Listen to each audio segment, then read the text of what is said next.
Hey friend, welcome to the Bible Tract Echoes radio broadcast. I'm Mike McCurry, your host. I'm so appreciative of the fact that I get to speak to you today.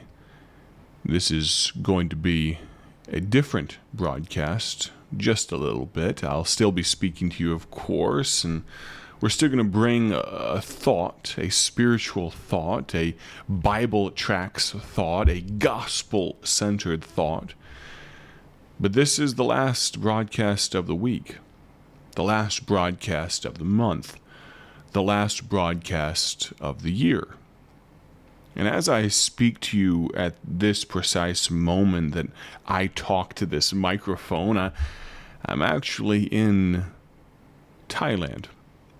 I've spent the last week or so in Myanmar, old Burma, a nation, Myanmar, with 5 countries physically touching it, sharing borders, and 12 countries surrounding it. You could almost call it the hub of the wheel in Southeast Asia. The reason the Burmese kingdom or empire, many decades, centuries past, was so powerful is because of the geography of Myanmar.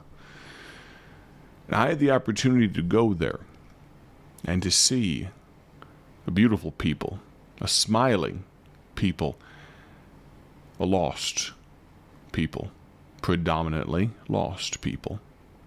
People trusting in the tenets and quote-unquote enlightenment of Buddhism for their salvation. Today I'm going to share one particular story that, how do you say it? How do you put into words what it did to me? To watch it, to view it with my own eyes. Because I can't at this precise moment, even a few days separated, really wrap my mind around what God was doing in my heart at that moment. Maybe I will be able to in coming days and weeks, and maybe I just need some more time to kind of encapsulate what I really think. But because I can't, I'm going to allow myself to speak for me. How do you mean? Well, I told you it'd be a little different broadcast. What I'm going to do is, of course, many of you watch the YouTube and Facebook version of this broadcast, maybe even after you listen to the radio broadcast, but you'll notice that we very often do a video version as well. And today, I'd encourage you, after you listen to the radio version of the broadcast, and maybe when you get back home today, to jump over to YouTube, to Facebook, and search for Bible Tracts Incorporated, because we're going to do something a little different. I'm going to speak for a few more minutes. I'm going to give some context. And then I'm going to turn it over. I'm going to turn the microphone over to myself a couple of days ago. You see, I was walking through a village.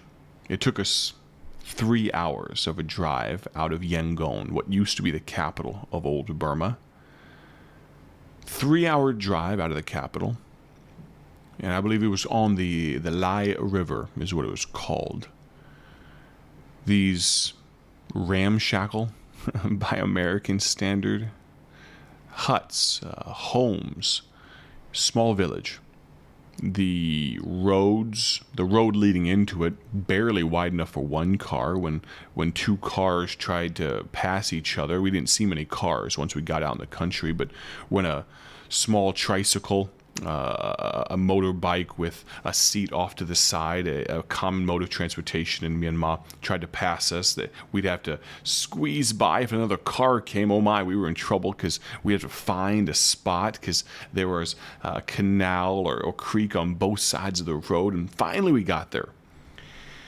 And the reason we were there was because we were going to pass out gospel tracts, gospel booklets actually. We're in the process of printing tens of thousands, hundreds of thousands, literal millions, because of the giving of God's people like you. I keep, those of you that are watching the video version, I keep looking down instead of at the camera. Normally I'm looking right at the camera, but I feel like I have to gather my thoughts, but I also feel like I'm reliving it just a little bit. I had a GoPro on me, an action camera, one of those cameras you can clip on different places. I had my backpack on, and I clipped on the GoPro so it could follow me around. I also had another camera with me, a mirrorless camera.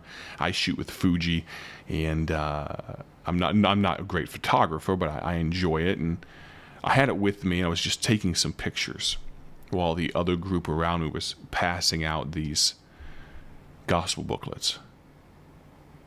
In one of the homes we came to, there was an 84-year-old woman, Burmese woman. She'd lost her husband, she told us, about 5 years or so ago, never had children. And as is the custom in many places, that meant she really didn't have anyone care for her, but her neighbors, obviously very kind, they cared for her. She seemed like she was the grandma of the block. And don't think of a city block like we have in America, the dirt path. You could barely fit 2 motorbikes side by side. And Baji Bob, my friend, Bob DeWitt, he was the one that approached her, and they began talking a little bit through an interpreter. Bob speaks just a little bit of Burmese, but through an interpreter, and she told him her story and what she was dealing with, her eyesight not so good, and she so very kindly accepted one of those gospel booklets. And I got to thinking. I took many pictures, and I was standing back. I also got a picture later on of her reading that booklet as I walked back by, but to hear her talk, to see the Buddhist paraphernalia, for lack of a better word, behind her, it got me thinking. Words that I probably couldn't express better now, and so in just 60 seconds or so, I'm going to flash back. I took that camera off of my rig, off of my backpack strap, and I pointed at myself in the few minutes after I walked away from that woman and that conversation. And I just immortalized, in a brief way, a few thoughts for myself. Those of you that watch the video version, you'll be able to see the huts, the homes, the accommodations that were behind me. Get a little context. You'll be able to hear, even those you listening on the radio, you'll be able to hear the roosters crowing in the background, and just the feel of Myanmar just a little bit. You can transport yourself there, use your imagination. But I'm going to ask you, if you would, think about what I'm about to say. As I stand on a dirt path in a village in Myanmar, in a village that maybe had never had a gospel witness ever. And think about these few thoughts as I communicate them to you. We are ending the year this way because I believe God's led us to. Thank you for listening to the Bible Tract Echoes radio broadcast. My prayer is that you have a great day for His glory. And listen now.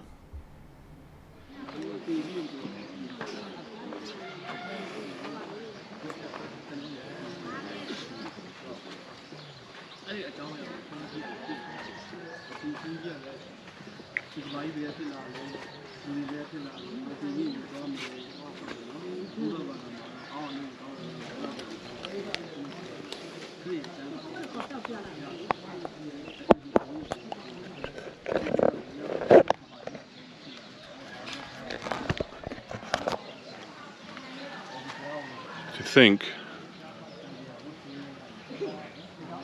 that woman has lived almost precisely the same amount of time that Bible Tracts Incorporated has been in existence. And that is probably the very first interaction with the gospel, or a gospel tract, that this Burmese woman living in Myanmar, very likely a Buddhist. You could see, if you saw in the video, the picture of a Buddhist priest on the wall behind her, and idols and things like that. first interaction. Of course, we can only pray that she reads the booklet, the tract, and that the words of God's word make an impact, and that before she steps into eternity, she makes the right decision. But as I think about the entirety, the scope of dozens of huts, the hundreds and thousands that we passed on the way here, how many of them won't be reached? How many of them need to be reached? I so appreciate you coming along on this journey to old Burma, to Myanmar, but I hope that what you've seen and what you've experienced, even secondhand, would leave an impact on you. I choose my words carefully. This is not scripted. This is just thoughts as they percolate. But I see the fervor, I see the passion for the gospel that these brave, industrious national pastors put into God's work. And then I think of myself and my lack of seriousness. And I ask you, in light of what you've seen, in light of what you've heard, what will you do differently?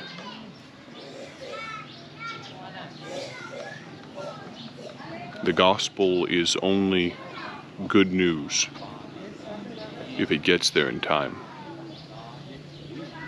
I'm so glad we've had the opportunity to walk these roads, paths, little trails back into these almost thickets, into this cleared out space of jungle. And I look over the camera and you can't see them, but a little girl and a sibling right over there receiving a gospel tract. What more could we do? What more can I do? Forget asking you. What more can I do? I appreciate very much you coming along on this journey. It's been life-changing for me. I'd encourage you to go on a missions trip. I'd love to take you on one. If you'd like to come with me, maybe we can make a party out of it. But it's not for entertainment, for amusement, for fun. It's for the sake of the gospel.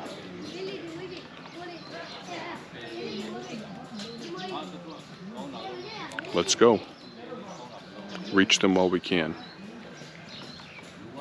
The power of the gospel is in the word and not the worker. And God's word still changes lives. Thanks for praying. Thanks for accompanying me. We'll talk to you soon.